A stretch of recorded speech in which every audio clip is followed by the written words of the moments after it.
Hi guys, it's John here with a quick review of the Doogee V30.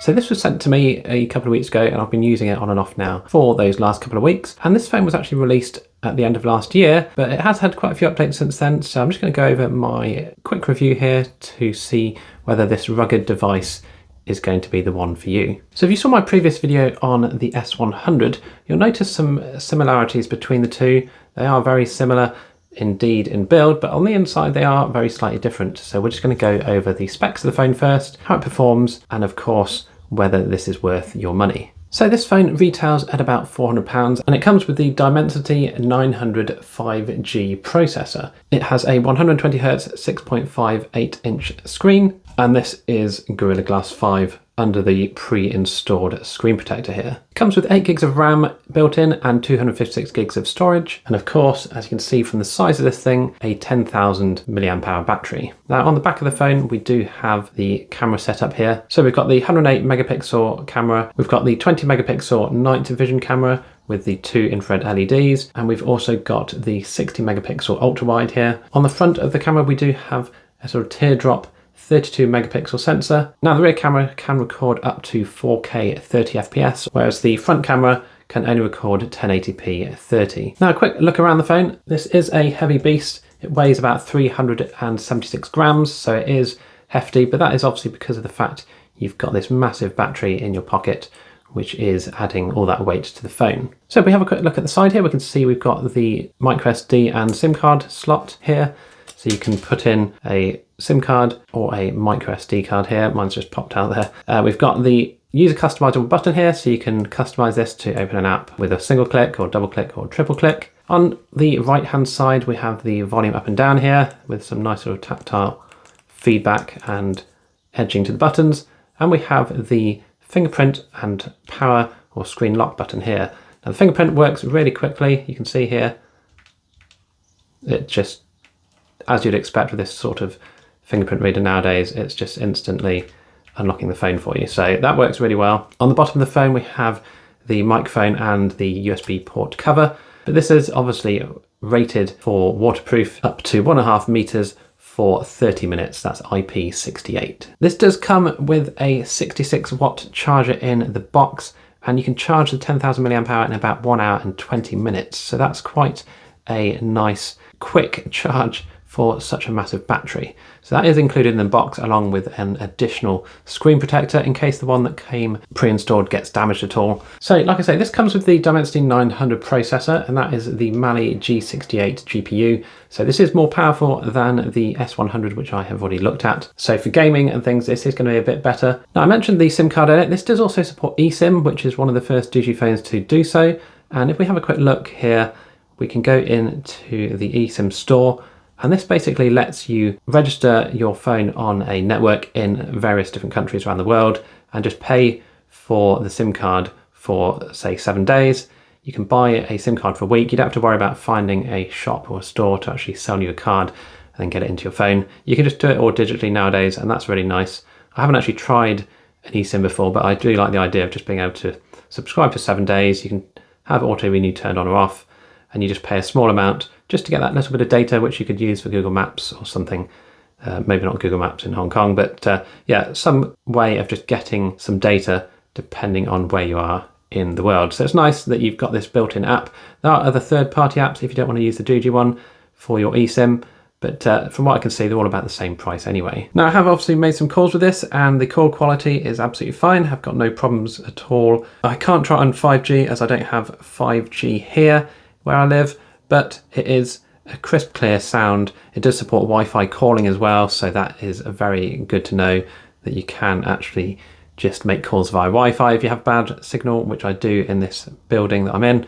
So what's the battery life on this phone? Well, it's insane. You can see here the estimate of 10 days of on and off usage is probably not too far off. I reckon you could easily get away with a week of use with the SIM card in, even off Wi-Fi. I'd say you'd get a good 3 days of battery life of sort of standard medium to light usage. So the phone itself is really nice and smooth. You can see here we're running Android 12 here, and this is the current installed version. But yeah, the operating system has been very quick and very smooth. You don't see any issues at all. You can set the display refresh rate down if you wanted to. So we go into the advanced bit here, screen refresh rate. You can see here the different settings you can set if you want to. I've got it on auto. By default out of the box it is on 60, but I'd recommend set it to auto, and then it will change between 60 and 120 depending on what app you've got open and what you're doing. But yeah, the built-in software in the phone is pretty basic. You've got a child mode, you've got this easy launch mode, which basically gives you a sort of new home UI setup. A very basic thing here, just for you to actually give it to maybe an elderly person who just wants to do some basic tasks, and when they go back, their home screen is now turned into this. And obviously you can come out of here by going into the settings and exiting. You do get an FM radio as well, so this is very rare to see nowadays in phones, so you obviously will need your headset plugged in for this to work. But yeah, that works really nicely, and again, it's a very rare thing to see nowadays in a smartphone. So that's it. Everything else on here is what I've installed pretty much, so it doesn't come with any bloatware, which is nice to see. Like I say, the speed of this thing is really good. I'll put some gaming on the screen next and you can just see how it fares in various games. But obviously with the Dimensity 900 processor, you're going to be pretty good on sort of low to medium settings for most games that are out there. Okay, so here we have Genshin Impact, and I've got it running on lowest at 60 FPS. And to be fair, it's doing really well. The Dimensity 900 is faring very well with its Mali G68 GPU here, as you can see. It's quite nice and smooth. It's not the smoothest in the world, but obviously you're on a sort of budget mid-range phone here, so can't really expect too much. But yeah, really impressed with the fact it can run this probably better than some Samsung phones on the sort of lower end. So yeah, nice to be able to play things like this on a budget sort of phone. And yeah, you can see a few stutters here and there, so it's not going to be completely and utterly stutter free, but to get a 60 FPS on this massive game, or around 60 most of the time, is pretty good indeed. So here we have PUBG, and you can do smooth and extreme on here. So this is running, I would say, at around between 90 and 120 FPS. Okay, so you can see it's all looking really, really nice and smooth here. Now we can go in and I can just show you quickly the settings that you can set for maximum. So we can do HDR is the maximum and ultra frame rate. So let's just set that as well. And you can see here we've gone down to, I would guess, it looks around 40 FPS. You'd probably want to stick with smooth and extreme personally, I think, but just know that the option of HDR is actually there. So here we've got Asphalt 9 and the quality is set to high.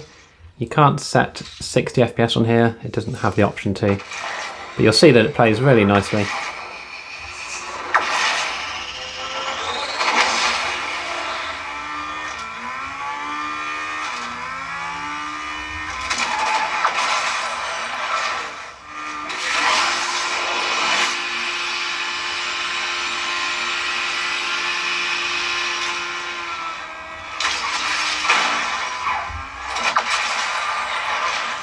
So you've seen the speakers on here. It is a dual speaker setup. As you can see, we have the speakers here on the left hand side and on the right hand side. So let's just have a quick listen to the quality of those speakers.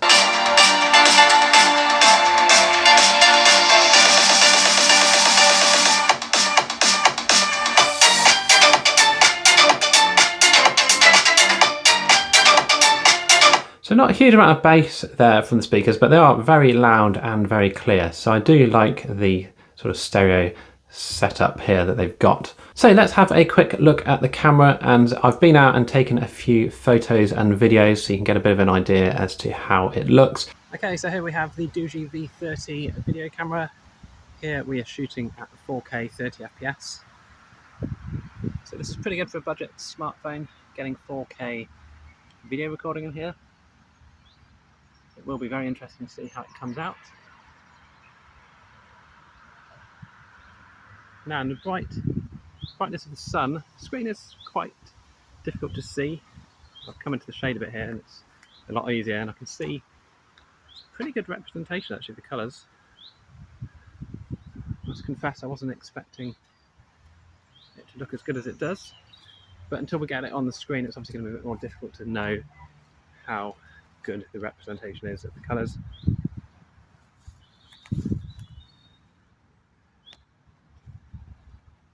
But yeah, looking at this, it's pretty good.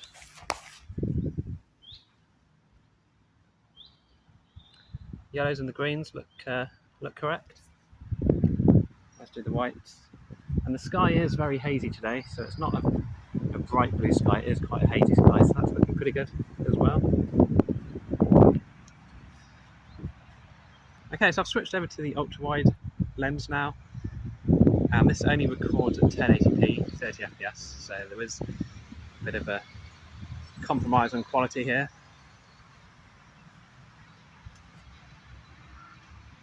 But again, the colours are looking pretty good. Then the yellows are slightly faded, but I imagine you'd be sticking mostly with the main lens at 4K 30. So here we are with the front-facing camera. This is a 16 megapixel lens, and it's not too bad. It's slightly blown out there on the top of my forehead. As shiny as my forehead is, it's looking quite shiny. Now, on GSM Arena, this is supposedly meant to be able to do 4K 30, but I can currently only select 1080p in the settings, so that's what we've got here. It's not too bad. Obviously there's no image stabilisation, that's quite rare on a front-facing camera anyway, but yeah, the colour representation isn't too bad. Just picked up my t-shirt okay, and again, like I say before, the sky is quite hazy, so just bear that in mind.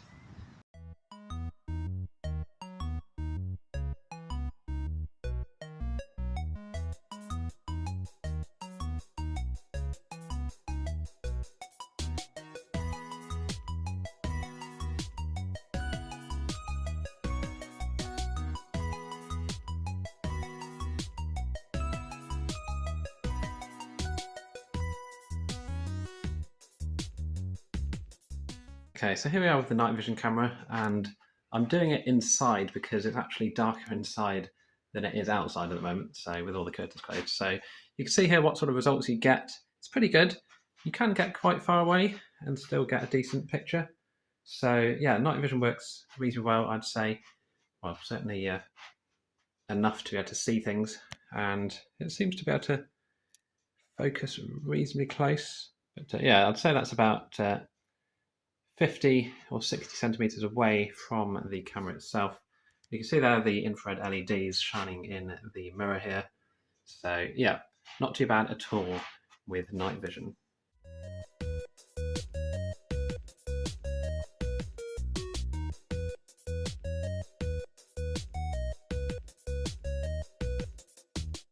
So that is my quick review of the Doogee V30, and I hope you enjoyed it. If you've got any questions at all regarding this phone, do leave them down below and I will do my best to answer them where I can. So I have put a link down to this in the description. It's an affiliate link if you do want to pick one of these up. But yeah, any questions at all regarding this phone, if you want me to test any games, let me know and I will do my best to help out where I can.